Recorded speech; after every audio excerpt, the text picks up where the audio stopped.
Baik, terima kasih. Kami dari kelompok 4 akan mempresentasikan hasil diskusi kami tentang efek suhu dan keterlarutan gas-gas dalam air dan pengaruhnya terhadap ikan. Untuk hidup dengan baik, semua makhluk hidup membutuhkan lingkungan hidup yang memadai dan memiliki syarat tertentu.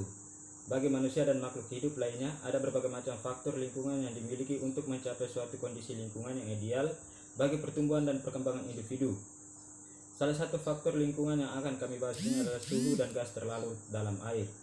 Suhu adalah salah satu faktor lingkungan yang sangat berpengaruh karena ia berasal dari matahari, sumber energi terbesar di bumi. Sumber air yang digunakan untuk pemeliharaan ikan harus memenuhi persyaratan baik parameter fisika dan kimia. Sifat fisik air merupakan tempat hidup dan menyediakan ruang gerak. Sifat kimia merupakan penyedia unsur-unsur ion, gas terlarut, pH, dan sebagainya. Sehingga kondisi kedua hal tersebut harus sesuai dengan persyaratan untuk hidup dan berkembangnya ikan yang dipelihara. Stratifikasi dari suatu air waduk secara umum dapat terjadi dalam suatu badan air yang disebabkan karena air yang mempunyai suhu yang lebih tinggi berada di lapisan air yang berada suhu lebih rendah. Pada umumnya densitas air akan semakin tinggi jika suhunya semakin rendah. Densitas tertinggi air tercapai pada suhu sekitar 3,90 Celcius. Dan kemudian densitas air akan menurun dengan turunnya suhu. Dengan demikian suhu 3,90 Celcius ini biasa dikenal dengan anomali air. Densitas air yang lebih rendah yang terdapat di lapisan bagian atas badan air dibandingkan densitas air yang berada di lapisan bawahnya dapat menghambat terjadinya sirkulasi air secara vertikal dan mendorong terjadinya stratifikasi. Umumnya lapisan stratifikasi dapat dibagi menjadi 3, yaitu lapisan epimelioon, metalimnion, dan hipolimnion. Kondisi kualitas air dalam tambak budidaya serta gas terlarut dalam air. pH. Hasil penelitian menunjukkan bahwa nilai pH di dalam tambak ikan nila nirwana berkisar antara 6,7 sampai 8,2, masih dalam batas toleransi hidup ikan nila atau berada pada kondisi yang baik. Sesuai dengan pernyataan beberapa ahli, salah satunya menurut Jandatari, Khairuman, dan Amri, menjelaskan bahwa nila nirwana dapat mentolerir keasaman perairan untuk hidup optimal antara 5 sampai 8,5. Hal tersebut juga dijelaskan berdasarkan Kemen KP nomor 45. Nilai pH yang mampu ditoleransi oleh ikan nila nirwana yaitu sebesar 5 sampai 8,5. Dalam dalil DKK bahwa keasaman pH yang tidak optimal dapat menyebabkan ikan stres, mudah terserang penyakit, serta produktivitas dan pertumbuhan rendah. Selain itu, keasaman memegang peranan penting dalam bidang perikanan budidaya karena berhubungan dengan kemampuan untuk tumbuh dan berproduksi. Ikan dapat hidup maksimal pada pH 4 dan pH di atas 11 akan mati. Suhu air kolam sangat mempengaruhi aktivitas dan nafsu makan ikan budidaya. Suhu di dalam tambak selama penelitian berkisar antara 20,7 sampai 35,2 derajat Celcius. Suhu optimum untuk ikan budidaya adalah 28 sampai 32 derajat Celcius. Di bawah suhu 25 derajat, gerak dan nafsu makan ikan mulai menurun. Di bawah suhu 12 derajat, ikan akan mati kedinginan. Di atas 35 derajat, ikan budidaya akan mengalami stres dan kesulitan nafas karena konsumsi oksigen ikan meningkat, sedangkan daya larut oksigen di dalam air menurun. Semakin tinggi suhu kolam akan mempercepat reaksi amonium menjadi amonia. Amonia lebih beracun dibanding dengan amonium. Hal lain yang dapat membuat perubahan suhu di suatu perairan dikarenakan adanya pengaruh penyerapan dan pelepasan napas panas dari terik matahari. Suhu yang berubah dapat mempengaruhi pertumbuhan fitoplankton dan organisme yang ada di perairan tersebut.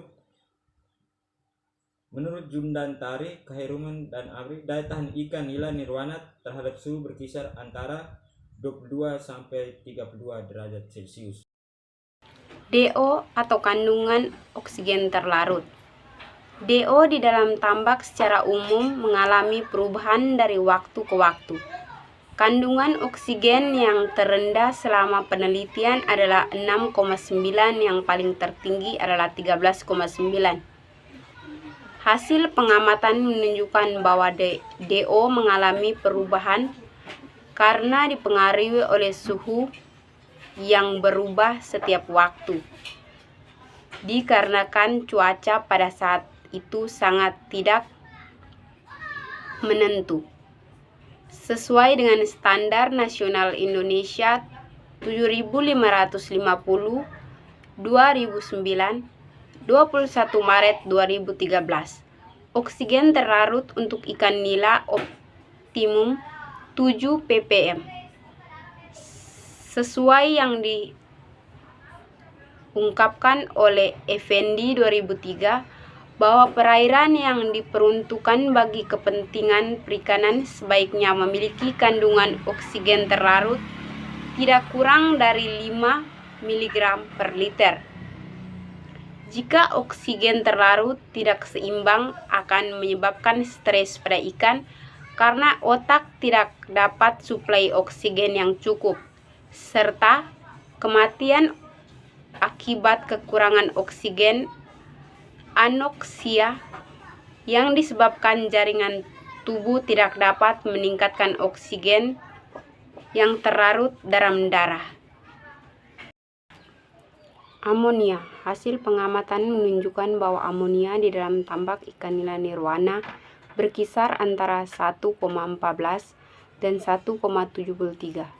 Mengalami kenaikan sedangkan batas pengaruh yang mematikan ikan apabila konsentrasi NH3 pada perairan tidak lebih dari 1 ppm karena dapat memperlambat daya serap hemoglobin darah terhadap oksigen dan ikan akan mati. Aswani 1983 menyatakan bahwa amonia yang baik untuk kelangsungan hidup ikan kurang dari 1 ppm. Menurut SNI 7550 2009, 21 Maret 2013. Amonia lebih kecil dari 0,1 mg per liter. Unsur amonia dalam perairan terjadi karena hasil ekskresi ikan dan juga terjadi pembusukan sisa makanan di dalam kolam. Sebab lain adalah lumpur yang terlalu tinggi pada tambak. Peningkatan amonia di dalam tambak juga dipengaruhi oleh peningkatan suhu, oksigen terlarut, dan pH di dalam tambak budidaya. Sesuai dengan pendapat Handajani dan Samsundari 2005, keracunan yang banyak dikenal adalah disebabkan oleh ion NO2 dan NH3, tetapi ini hanya pada kondisi lingkungan tertentu, misalnya penimbunan lumpur dan sisa pakan yang banyak di dalam kolam atau tambak. Menurut Sucipto dan Prihantono 2005, amoniak merupakan hasil akhir dari proses metabolisme pada sistem budidaya ikan. Sisa pakan yang berlebih merupakan sumber penyebab naiknya kadar amonia. Amonia dalam bentuk tidak terionisasi merupakan racun bagi ikan. Walaupun biasanya ikan dapat menyesuaikan diri dengan kondisi amoniak, akan tetapi perubahan mendadak akan menyebabkan kerusakan jaringan insan. Menurut Ardrianto 2005, keberadaan amonia di dalam air dapat menyebabkan berkurangnya daya ikat oksigen oleh butiran darah. Hal ini juga akan menyebabkan nafsu makan ikan menurun. Kadar amonia yang baik adalah kurang dari 1 ppm. Sedangkan apabila amonia lebih dari 1 ppm, sehingga hal itu dapat membahayakan bagi ikan dan organisme budidaya lainnya.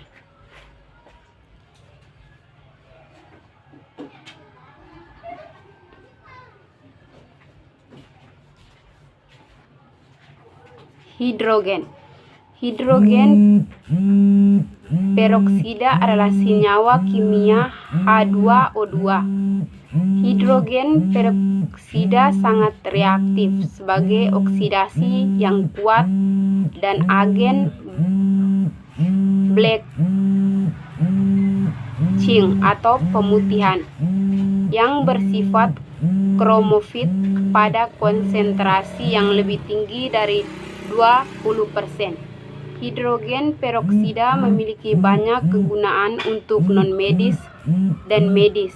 Karena sifat ini, ketika ditambahkan ke dalam air, hidrogen peroksida terurai menjadi oksigen atau O2 di dalam air, H2O, dari waktu ke waktu. Ini adalah salah satu alasan bahwa hidrogen peroksida dianggap relatif aman bagi lingkungan. Sifat hidrogen peroksida yang sangat reaktif mirip dalam beberapa hal dengan reaktivitas kalium bermanganat, membuatnya ideal untuk digunakan dalam budidaya untuk membasmi berbagai eksternal organisme ikan penyebab penyakit. Di pasaran tersedia hidrogen peroksida dengan konsentrasi 35%, akan tetapi produk yang aman digunakan untuk kesehatan manusia biasanya dijual dengan bahan aktif 3%. Yang berikut nitrogen. Nitrogen merupakan bahan dasar penyusunan protein yang disebabkan oleh tumbuhan air dalam bentuk amonia atau nitrat. Ketersediaan nitrogen mempengaruhi variasi spesies serta kandungan nutrisi hewan dan tumbuhan akuatik. Karbon dioksida. Pengaruhnya pada kehidupan organisme air dapat secara langsung maupun tidak langsung secara umum dapat dilihat sebagai berikut. Pada kisaran 15 ppm akan mempengaruhi kehidupan ikan karena berupa racun. Organisme tersebut dibutuhkan dalam tanaman air yang berhijau daun untuk berfotosintesis, dapat bertahan stabilitas pH air terutama dalam senyawa karbon atau bikarbonat, berarti dapat mempertahankan kondisi lingkungan perairan yang stabil untuk mendukung kehidupan organisme air, dalam hal ini ikan. Yang berikut sulfur. Senyawa H2S dikenal sangat beracun dan mematikan bila berada di kolam budidaya. Senyawa ini membuat kerusakan pada organ intim dari ikan budidaya. Sulfur atau biasa disebut belerang ini jika berada di dalam air maka akan mengikat oksigen. Jika kandungannya terlalu banyak maka akan kehabisan oksigen dan ikan akan mati. Terima kasih. Sekian presentasi dari kelompok kami.